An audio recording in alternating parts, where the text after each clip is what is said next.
I'm going to talk specifically about, if you don't mind, I've already put you on the spot, No, please, so go ahead. if you mind, it really wouldn't matter at this point. One of the things that she said is something that I hear from my clients all the time, and it's about closing. Anybody else have any issues with closing?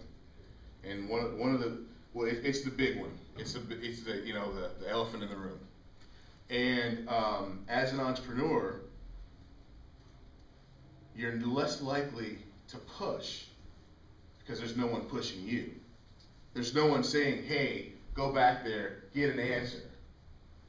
And also, because you're emotionally attached, you represent the company, and a lot of times you are the company, you don't want to give the impression that, hey, this is that you're pushing.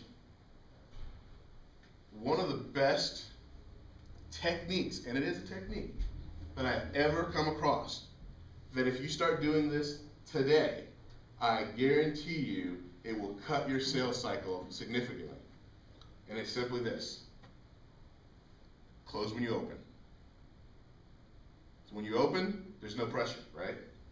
So when you close when you open, what that simply says is, I'll tell you, here's what I do. One of the things that you need to have a positive sales experience is you need a yes, a no, or a clear future. If you don't get a yes or a no or a clear future, that really wasn't a sales appointment. You were just visiting. A yes, you know what to do with a yes. A no is actually the most important thing, I believe, because you know what to do with a no. You either continue or you move on. The worst thing is that maybe. So when you close when you open, you eliminate that.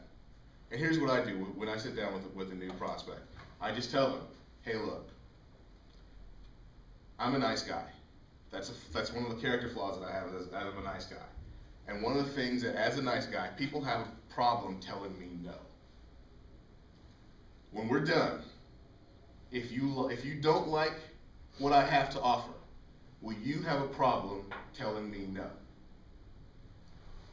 I have never had any decision maker tell me that, oh yes, PJ, I'm never going to tell you no. They always say, oh, I'll tell you no. And if there's one of their employees or something in the room, they'll look to them, I'll tell them no, won't I?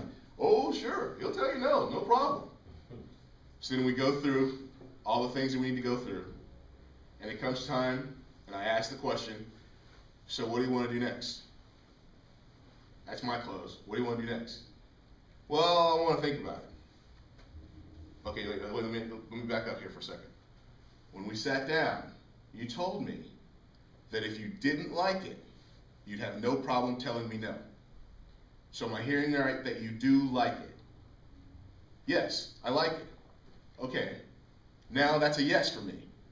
So what does that yes mean? You like it. How do we move forward? And it's a very, very simple thing, but you will notice your sales cycle get cut substantially. And as an entrepreneur, you're less emotionally attached to it because you've already established at the beginning what's going to happen.